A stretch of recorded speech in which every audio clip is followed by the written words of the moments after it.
नमस्कार दोस्तों, स्वागत है आपका अपने YouTube channel IGNOU students help में। और आज जो हम चैप्टर कवर करने वाले हैं वो है ईपीएस 07 का यूनिट 4 वर्ल्ड वार वन पे है ये।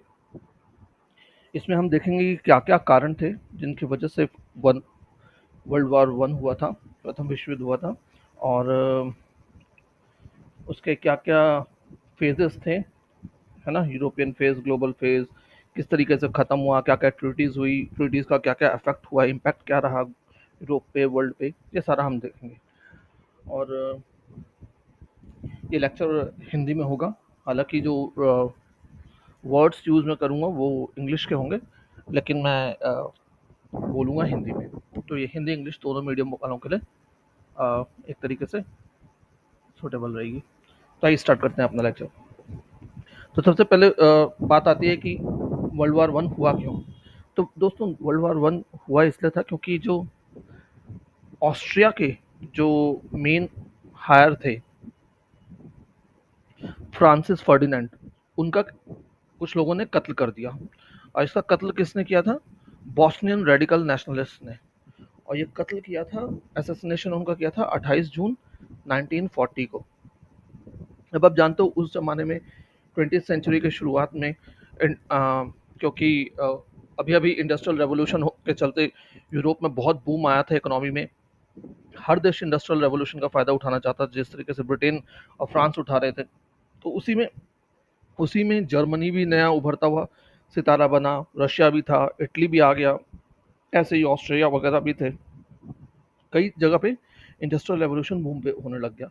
तो इसके चलते क्या हुआ, वो आपस में एक दूसरे के खिलाफ टैरिफ वार लगाए थे। जैसे आजकल आप सुनते हो, चाइना चाइना ने अमेरिका के खिलाफ टैरिफ वार लगा दिया, या अमेरिका ने चाइना के खिलाफ लगा दिया। टैरिफ वार क्या होता है फ्रेंड्स, कि अगर आप मेरे यहाँ कुछ बेचोगे तो मैं आपसे एक्स्ट्रा पैसा लूंगा, है ना। अब मेरे यहाँ बेचने का मतलब, उस जमाने में आप देखिए कि अगर हम इंडिया की बात करके एग्जांपल लेके देखें तो इंडिया उस समय ब्रिटेन की कॉलोनी थी। तो अगर कोई कंट्री इंडिया में बेचना चाहता था तो ब्रिटेन क्या करता था, उस पर एक्स्ट्रा टैरिफ लगाता था। नाम इंडिया है लेकिन क्योंकि उसके कंट्रोल में थी तो वो एक्स्ट्रा टैरिफ लगाता था। तो इस तरीके से वो कंपटीशन से बाहर हो जाता था और जो अपनी कॉलोनी में थे वो अपना बेचते रहते थे सामान। तो जर्मनी इन सब में से सबसे ज़्यादा तरक्की पे था। सबसे ज़्यादा जर्मनी इकोनॉमिक पावर बन के उभरा। ब्रिटेन को डायरेक्ट चुनौती दे रहा था वो। और जर्मनी में तो एक स्लोगन भी चल रहा था कि there must we must have a place in the sun. आप जानते हो जैसे ये क्यों बोल रहे हैं प्लेस इन द सन, क्योंकि ब्रिटेन कहता था कि ब्रिटेन का सन कभी सनसेट नहीं होता, ब्रिटेन का ना एम्पायर में कभी सनसेट नहीं होता। तो उनका ये कहना था कि इसी के प्लेस में हमें भी जगह चाहिए। तो इसको देखते हुए जो टैरिफ वार्स वगैरह थे, तो इसको ओवरकम करने के लिए जर्मनी ने सोचा मैं भी अब थोड़ी बहुत कॉलोनीज पे कब्जा करूं। तो उसने ऑस्ट्रिया और हंगरी के साथ मिलकर के एक अलायंस बनाया, है ना। कब? 1879 में। अब ये अलायंस क्या, किस पर्पज से था? ये अलायंस ये था कि अगर फ्रांस, जर्मनी ने ना एक फ्रांस का बॉर्डर के पास का एरिया था, आल्सेस लॉरेन, वो कब्जा किया हुआ था। अब वो उसको ये डर था कि कहीं फ्रांस उस पे कब अटैक ना कर दे। हालांकि जर्मनी भी उभरता हुआ था, लेकिन फ्रांस उनसे ज़्यादा पावरफुल था उस जमाने में, क्योंकि उसके पास कई सारी कॉलोनीज थे, कई रिसोर्सेज थे, तो ऑब्वियस है वो आगे थे। तो दूसरी तरफ ये यही अलायंस हंगरी ऑस्ट्रिया को भी प्रोटेक्ट करता था। किससे? रशिया से, क्योंकि बाल्कन एरिया में रशिया के साथ उनका चलता रहता था मनमुटाव। इस अलायंस को किसने ज्वाइन कर लिया? इटली ने भी ज्वाइन कर लिया 1882 में। अब कौन कौन से हो गया, अब आप देखो, जर्मनी वगैरह ये सब एक साइड हो गए, जर्मनी हंगरी ऑस्ट्रिया वगैरह एक साइड हो गए। अब दूसरी तरफ क्या हुआ, फ्रांस और रशिया ने एक इनफॉर्मल अलायंस कर लिया 1893 में। फिर फ्रांस, रशिया और ब्रिटेन के बीच जो डिस्प्यूट चल रहे थे, ब्रिटेन और फ्रांस का तो आप डायरेक्ट जानते हो कॉलोनियल डिस्प्यूट था, कि एक दूसरे के एंग्लो फ्रेंच वार वगैरह आपने पढ़ी है मॉडर्न हिस्ट्री में। तो इनका तो चलता ही रहता था, और इवन रशिया भी सुपर पावर था, तो उसके साथ भी इनका मनमुटाव चलता रहता था इन दोनों का। तो इन्होंने क्या किया, उसके साथ भी संधि कर दी। तो फिर फाइनली एंग्लो फ्रेंच संधि हुई 1904 में, एंग्लो रशियन संधि हुई 1907 में। दूसरी तरफ क्या था, कि जो जर्मनी ने कब्जा करा था आल्सेस लॉरेन एरिया, वहाँ पे फ्रेंच लोग रहते थे। अब वो जर्मनी के हमेशा हॉस्टाइल रहते थे, अगेंस्ट रहते थे। दूसरी तरफ ऑस्ट्रिया और हंगरी में क्या होता था, हैप्सबर्ग एम्पायर चलता था, तो वहाँ की जनता भी हमेशा उनके खिलाफ कुछ ना कुछ करते रहते थे।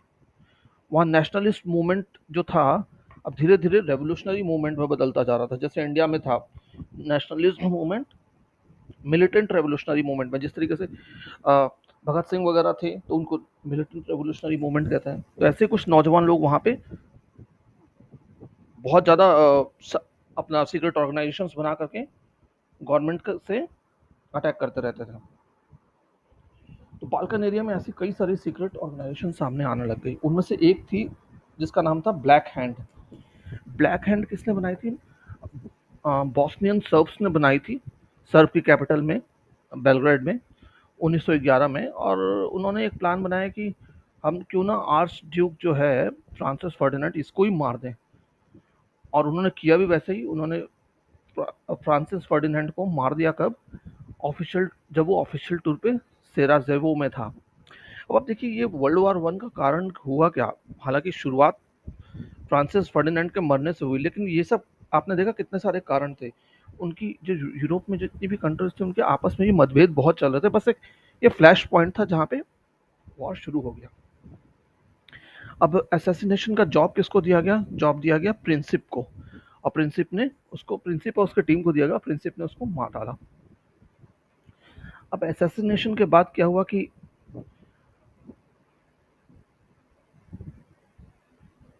ऑस्ट्रिया ने सर्बिया को एक अल्टीमेटम दिया कि भाई तुम 23 जुलाई 1919 को अल्टीमेटम दिया।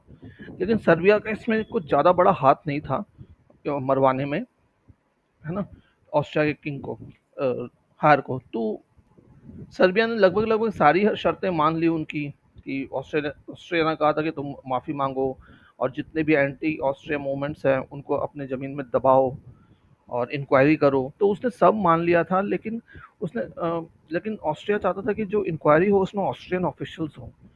लेकिन सर्बिया ने सारी शर्तें तो मान ली, सिर्फ उसने ये नहीं माना कि हाँ भाई हम इंक्वायरी करेंगे लेकिन तुम्हारे ऑफिशियल्स इसमें इंक्लूड नहीं करेंगे हम।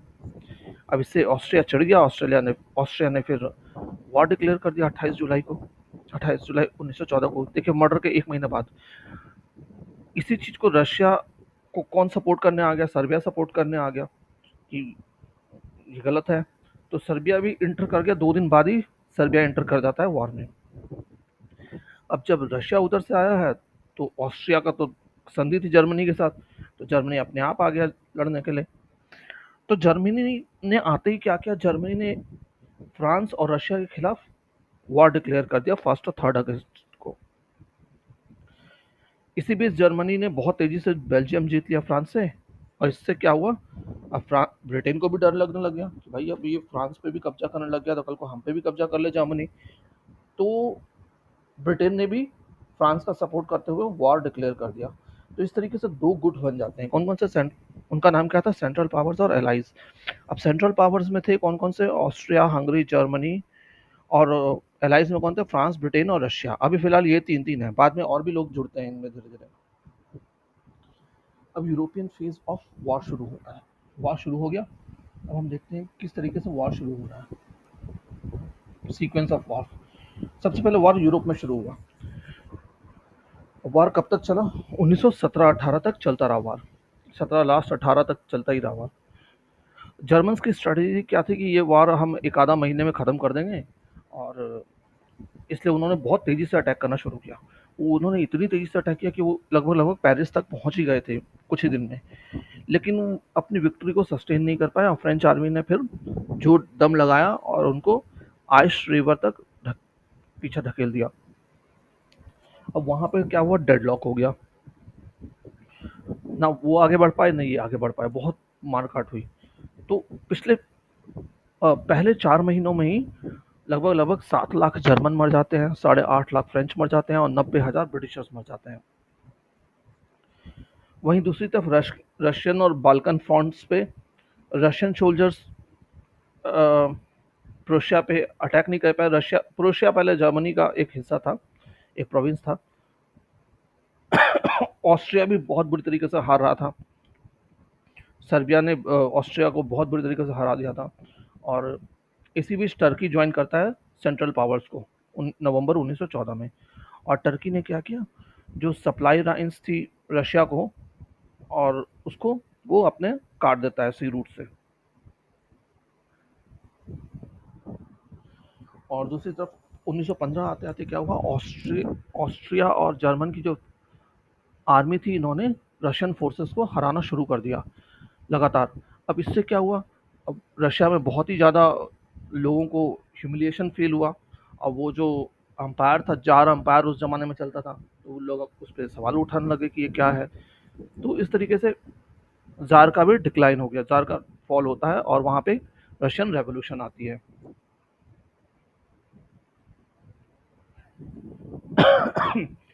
तो सेंट्रल पावर्स ने क्या किया, फाइनली सर्बिया को हराया और जीत लिया।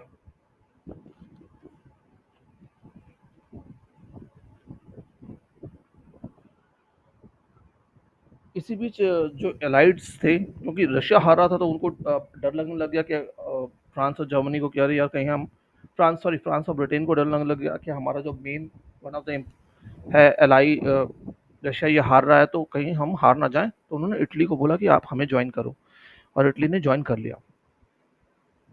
अब हैम्बर्ग से लेके पर्शियन गल्फ तक का जो एरिया था वो सेंट्रल पावर्स के अंडर में आ गया।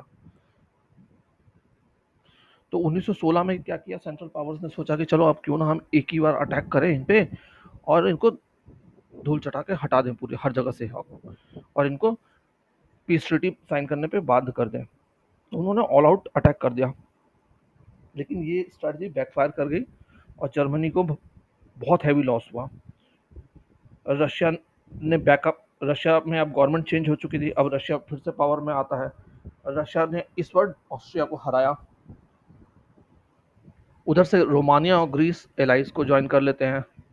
बुल्गारिया को वॉर से लगभग लगभग बाहर ही हटा दिया गया, इतना उसका बुरा हाल कर दिया। अब जर्मन्स भी धीरे धीरे हारने लग जाते हैं कई सारे फ्रंट्स पे। तो जर्मन्स ने क्या किया, नया तरीका चालू किया, उन्होंने सबमरीन्स का यूज चालू कर दिया सी में। उन्होंने जो ब्रिटेन के सप्लाईज थी उन पे अटैक करना शुरू कर दिया। तो इसी दौरान उन्होंने एक कहते हैं कि जो एम्बुलेंस थी उस पर भी अटैक कर दिया था, कई लोग मारे गए थे। तो कारण बहुत सारे हैं, मेनली उसका मकसद ये था कि जो भी सप्लाईज ब्रिटेन को जा रही है उसको कट ऑफ कर दो, और उसने बहुत ज़्यादा क्षति पहुंचाई, जैसे फर्स्ट वर्ल्ड वॉर में वैसे ही, जैसे सेकंड वर्ल्ड वॉर में वैसे ही इस फर्स्ट वर्ल्ड वॉर में भी। अब इससे क्या हुआ कि जब ब्रिटेन भी हारने लग गया तो अमेरिका को दिखा कि अरे यार, ये तो जो हमारे लिए भी रिसोर्सेज आते थे उस पर भी अटैक कर रहा है। और तो अमेरिका फिर एलाइज के फेवर में एंटर करता है वॉर को। अब अमेरिका के आने से क्या हुआ, ये जो यूरोप का वार था, ये एक ग्लोबल फेज में एंटर कर जाता है, वर्ल्ड वार बन जाता है। यूरोप का बुरा हाल था, एकदम कोलैप्स होने वाले थे, सबके सब लड़ाई में जुड़े हुए थे, तो यूरोप की इकोनॉमी बिल्कुल कोलैप्स कर चुकी थी। तो जर्मन राइक्सटैग जो था उसने पास किया एक रेजोल्यूशन, पीस रेजोल्यूशन इन जुलाई 1917। और सारी की सारी जो उस जमाने में इंपॉर्टेंट पर्सनालिटीज थी यूरोप की, उन्होंने सबने अपील की कि बंद करो ये लड़ाई, पीस लाओ, यूरोपियन सिविलाइजेशन को बताओ। लेकिन अभी वर्स्ट आना बाकी था। अब क्या हुआ, ग्लोबल फेज शुरू हो जाता है, यूएसए आ जाता है वॉर में, उधर जापान भी आ जाता है अलाइज के सपोर्ट में। क्योंकि रशियन रेवोल्यूशन 1917 का सक्सेसफुल हो चुका था। अब यहाँ पे दो अलग अलग आइडियोलॉजी आ जाती है ना। एक तो यूएसए है जो कि फेवर करता है डेमोक्रेसी को, दूसरी तरफ रशिया था जो कि कम्युनिस्ट कंट्री है। तो दो अलग अलग आइडियोलॉजीज बड़ी बड़ी आ जाती है। तो जो यूएसए प्रेसिडेंट विल्सन ने क्या किया, प्रपोज किया 14 पॉइंट प्रोग्राम, कि चलो हम किस तरीके से पीस पीस ला सकते हैं, और जो ये पावर्स हैं सेंट्रल पावर्स को, इनके साथ बैठ करके हम समझौता कर लेते हैं। उसके लिए 14 पॉइंट प्रोग्राम यूएसए के प्रेसिडेंट विल्सन ने बनाया। उधर जो रशिया की बोल्शेविक गवर्नमेंट थी उसने एक साइन किया ट्रीटी, किसके साथ, जर्मनी के साथ, उसको कहते हैं ब्रेस्ट लिटोवस्क ट्रीटी, इन मार्च 1918। और उसके बाद रशिया ने क्या किया, वॉर से बाहर निकल गया, उसने वॉर छोड़ दिया। तो इस तरीके से जर्मनी और रशिया के बीच में शांति हो जाती है। अब फाइनली एंड ऑफ वॉर कैसे होता है, 1918 जुलाई में क्या होता है कि 1918 जुलाई आते-आते होता क्या है कि बहुत सारे अमेरिकन्स पार्टिसिपेट कर लेते हैं वर्ल्ड वॉर में, और हर जगह वहाँ दिखने लग जाते हैं अमेरिकन्स। लगभग 3 लाख अमेरिकन्स अलग-अलग फ्रंट्स पे थे। अब सेंट्रल पावर्स भी धीरे-धीरे एक-एक करके सरेंडर करने लग जाती है 1918 के सेकंड हाफ में। बुल्गारिया सरेंडर करती है सितंबर में, टर्की अक्टूबर में करती है 1918 के। हैब्सबर्ग एम्पायर भी डिसइंटीग्रेट हो जाता है और एम्पायर चार्ल्स जो थे उन्होंने गद्दी छोड़ दी नवंबर 1918 में। उधर German empire Kaiser William two भी गद्दी छोड़ देते हैं और जर्मनी ने सरेंडर कर दिया नवंबर 1918 में। ये टोटल वार जो था ये 4 साल 3 महीने चला। इसमें लगभग 18 मिलियन पीपल मारे गए और टोटल कॉस्ट जो वार की आई वो लगभग 333 बिलियन डॉलर आई। अब कॉन्सिक्वेंसेज ऑफ द वॉर देखें क्या होता है। अब जब सबने सरेंडर कर दिया सेंट्रल पावर्स ने, तो फिर एलाइज ने हर सेंट्रल पावर के साथ इंडिविजुअल ट्रीटी की। तो टोटल 5 ट्रीटी होती है। इन ट्रीटीज का नाम था वर्साइलेस ट्रीटी जर्मनी के साथ, सेंट जर्मेन ट्रीटी ऑस्ट्रिया के साथ, न्यूली ट्रीटी बल्गेरिया के साथ, ट्राई एनन ट्रीटी हंगरी के साथ, सीवर्स ट्रीटी टर्की के साथ। ये सारी की सारी ट्रीटी 1919 में की थी। सिर्फ जो टर्की के साथ सीवर्स ट्रीटी थी वो 1920 में की गई थी। पेरिस पीस कॉन्फ्रेंस 1919 में हुआ, उसके बारे में जाने। पेरिस पीस कॉन्फ्रेंस में पूरे जो ब्रिटेन फ्रांस और यूएसए ने दुनिया भर के देशों को बुलाया था पार्टिसिपेट करने के लिए। इसमें सेंट्रल पावर्स को नहीं बुलाया गया, उसके अलावा सबको बुलाया गया। रशिया इसमें आया ही नहीं अटेंड करने, क्योंकि वो पहले ही बार छोड़ चुका था, इसलिए आया ही नहीं। और टोटल इसमें 32 कंट्रीज ने पार्टिसिपेट किया। आप देखिए इसमें कॉलोनीज वगैरह को भी कंट्रीज काउंट कर लिया गया, हालांकि उनकी कोई था नहीं ओपिनियन, तो फिर भी नाम के लिए बुला लिया गया। अब ये कॉन्फ्रेंस लगभग 6 महीने चलती है। इसमें सारा डिबेटिंग होता है कि किस तरीके से किसको हेल्ड किया जाए, वार कर रिस्पॉन्सिबल क्या क्या फ्यूचर में किया जाए कि ऐसा कभी वार नहीं हो। बहुत डिबेट्स होते हैं, बहुत सारी डिस्कशंस चलते हैं, और फाइनली जर्मनी को रिस्पॉन्सिबल ठहराया गया वार के लिए। फिर कमिटीज ऑफ एक्सपर्ट्स अपॉइंट हुई to study different problems and issue and to make recommendations to deal. तो यही सब कमिटीज वगैरह ने टाइम ले लिया काफ़ी सारा, एक एक प्रॉब्लम्स को स्टडी करना, तो टाइम तो लग ही जाता है, आप जानते हो। तो 6 महीने लग गए टोटल करने में। अब पहले प्रेसिडेंट विल्सन कह रहे थे कि नहीं नहीं, हम जो सेंट्रल पावर्स अगर सरेंडर भी करती है तो हम उसको डेमोक्रेटिक वे में इतना ज़्यादा प्रेशर नहीं देंगे और ठीक ठाक उनसे बिहेव करेंगे। लेकिन जो यूरोपियन पावर्स थी, मेनली ब्रिटेन और फ्रांस, ये लोग चाहते थे कि नहीं, हम जर्मनी को सबक सिखाएं, बदला लें। इसलिए उन्होंने विल्सन पे बहुत प्रेशर बनाया और विल्सन को उनके प्रेशर के अंदर आना पड़ा। Sorry friends. जो पीस ट्रीटी सामने आई उसमें क्या था, बहुत ही ज़्यादा कठिन टर्म्स एंड कंडीशंस रखी हुई थी। जर्मनी ने ऑब्जेक्ट किया इसको इसको क्योंकि उसने कहा कि जब मैं सरेंडर कर रहा था भाई, तब तो बोला गया कि हम जो प्रिंसिपल्स 14 पॉइंट्स में विल्सन के हैं उसके बेस पे सारा कुछ होगा, हमने इसीलिए सरेंडर किया था। तो लेकिन ये लोग अपनी बातों से मुकर जाते हैं, हम जानते ही अंग्रेज़ों के बारे में। तो अंग्रेज अपनी बातों से मुकर जाते हैं और जर्मनी को फाइनली माननी पड़ती है बात, क्योंकि अगर जर्मनी नहीं मानता तो लोग अटैक करते जर्मनी पे, और जर्मनी ऑलमोस्ट हार ही चुका था। तो जर्मनी को उस समय ये जहर का घूंट पी के रहना पड़ा। तो ट्रीटी ऑफ वर्साइल्स होती है अलाइज और जर्मनी के बीच। इसमें लगभग 440 आर्टिकल थे और जर्मनी को अपना सरेंडर करना पड़ा 40,000 स्क्वायर किलोमीटर टेरिटरी, जिसमें with more than 7 million people. उसकी 3 टेरिटरी लगभग ले ली गई और जर्मनी को डिप्राइव, जिससे कि जर्मनी जब 3 टेरिटरी बड़ी बड़ी चली जाएंगी तो आप सोचिए उसका नेचुरल रिसोर्सेज चले गए, इकोनॉमिकल डेवलपमेंट पे हैम्पर होगा। और यही नहीं, जर्मनी को 33,000 मिलियन डॉलर देने के लिए बोला गया। आप सोच कर देखिए, 33,000 मिलियन डॉलर उस जमाने में। आज भले ही एक कंट्री के हिसाब से आप देखो तो कुछ ज़्यादा नहीं है, आज भी बहुत है, लेकिन फिर भी 33,000 मिलियन डॉलर उस जमाने में तो बहुत ही ज़्यादा थे फ्रेंड्स। आज के ज़माने में तो बिलियंस में हो गया।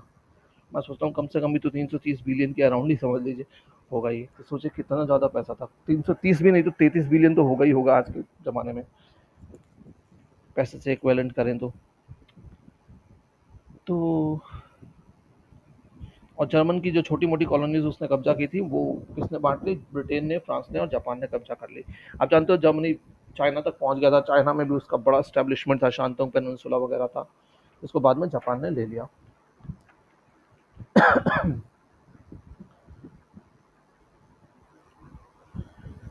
बस बात यहीं नहीं रुकी, उसको बोला गया कि तुम अपना एयर फोर्स नहीं रखोगे, कोई भी मर्चेंट नेवी मॉडर्न नहीं रखोगे, आर्मी भी कट करोगे, एकदम बहुत कम रखोगे।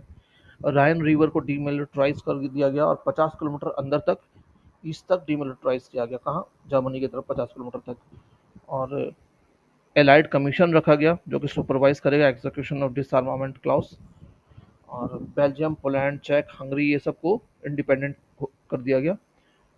Treaty between Germany and Russia जो थी उसको इररिलेवेंट घोषित कर दिया गया कि इसका कोई महत्व नहीं है। हाँ, वर्साइलिस से ये हुआ कि एक नया ऑर्गेनाइजेशन सामने आया जिसको कहते हैं हम लीग ऑफ नेशंस, जो फ्यूचर में चल के आज की डेट में यूनाइटेड नेशंस है।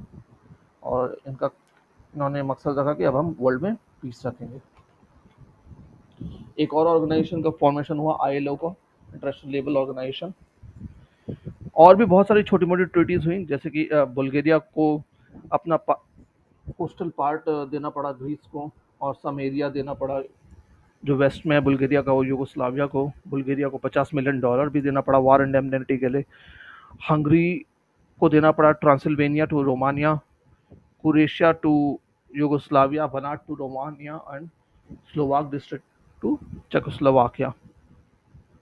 हालांकि टर्की को कुछ ज़्यादा फोर्स नहीं किया गया पैसा देने के लिए, और ना ही उसको ऐसा हुआ कि तो अपनी आर्मी भी नहीं रख सकते, वो अपने हिसाब से अपनी आर्मी भी रख सकता था। हाँ, हालांकि टर्की का जो अम्पायर था वो डिसइंटीग्रेट हो गया पूरा, ऑटोमन अम्पायर वगैरह खत्म हो गए, है ना, वहाँ भी डेमोक्रेसी आ गई। इम्पैक्ट ऑफ वॉर क्या रहा? अब ये बोला जाए कि क्या इम्पैक्ट रहा एक्चुअली में। इम्पैक्ट ऑफ वॉर मेन है फ्रेंड्स, आ सकता है आप लोगों को एग्जाम में लिखने के लिए। इम्पैक्ट ऑफ वॉर ऐसा था कि ब्रिटेन ने लॉस किया more than 25% of her pre war foreign investment, France ने 34%। और इनका बहुत पूरी दुनिया में जो कॉलोनीज थी, जैसे इंडिया विंडिया थी इंडिया की, या अफ्रीका वगैरह में, सबने देखा कि ये तो आपस में लड़े, हारे भी, ये हार भी सकते हैं और इतने सुपीरियर नहीं है ये लोग, जो लोग सोचते थे कि इनको हराया नहीं जा सकता है। कई नई आइडियोलॉजीज सामने आ गई है ना, और रेवोल्यूशंस वगैरह, रशियन रेवोल्यूशंस वगैरह हुए तो उनका बहुत ज़्यादा इम्पैक्ट आया। रेवोल्यूशनरी एक्टिविटीज़ बढ़ गई कॉलोनीज में, आपने देखा 17-18 आते आते इंडिया में भी बहुत कुछ हुआ था। गदर मूवमेंट वगैरह इंडिया में खूब चला। फिर 1920 में तो इंडिया ने अपना सिविल डिसोबीडियंस मूवमेंट भी ले आए थे गांधी जी। नहीं नहीं, सॉरी, नॉन कॉपरेशन मूवमेंट ले आए थे गांधी जी। गांधी जी भी आ चुके थे 1915 में इंडिया में। तो बहुत कुछ हुआ ऐसे ही, बाकी देशों में भी बहुत कुछ हुआ, यूरोपियन जहाँ जहाँ अपनी कॉलोनीज थी, तो इनकी बहुत क्षति हुई, स्टेटस को तो बहुत ज़्यादा इनका क्षति पाया हुआ। यहाँ वुमेन्स का भी बहुत इमेंसिपेशन हुआ फर्स्ट वर्ल्ड वार में, उनको फैक्ट्रीज वगैरह में जाके काम करना शुरू कर दिया उन्होंने। और पहले उनको कई सारे वोटिंग राइट्स वगैरह नहीं थे कई कंट्रीज में, अब उनको वोटिंग राइट्स भी मिल गए। तो वुमेन का भी बहुत इमेंसिपेशन हुआ फर्स्ट वर्ल्ड वॉर के दौरान। अब इसका वर्ल्ड में क्या इम्पैक्ट पड़ा? वर्ल्ड में सबसे पहला इम्पैक्ट तो ये पड़ा कि वर्ल्ड वॉर वन से पहले जहाँ जर्मनी, ब्रिटेन, फ्रांस वगैरह सुपर पावर थे, अब यूएसए बन गया सुपर पावर। अब यूएसए था वर्ल्ड का बैंकर और वर्कशॉप। वर्ल्ड वॉर वन से पहले यूएसए क्या था? एक डेप्टर कंट्री था, उधार था उस पर, और उसको $4 बिलियन देना था यूरोप्स को, यूरोपियन स्टेट्स को। अब वो क्या बन गया? क्रेडिटर कंट्री बन गया। 1919 आते आते हालात ये थे कि यूरोप को उल्टा उसको, यूएसए को $3.7 बिलियन देना था, जो कि 1930 आते आते बढ़ के $8.8 बिलियन हो गया। और यूएसए का कंट्रीब्यूशन वर्ल्ड मैन्युफैक्चरिंग गुड्स में 42% तक बढ़ गया 1930 आते आते। तो आप देखिए कितना, 42%, मतलब पूरा दुनिया का आधा प्रोडक्शन तो यूएसए में ही हो रहा था। तो ऑब्वियस है उसकी इकोनॉमी कितनी बूम पे पहुंच गई होगी, आप सोच के देखो। और उसने इक्विपमेंट्स वगैरह दिए थे बहुत ज़्यादा वर्ल्ड वार वन में भी सबको, तो वर्ल्ड वार वन नहीं, वर्ल्ड वार टू में भी, तो उससे भी उसने बहुत पैसा कमाया।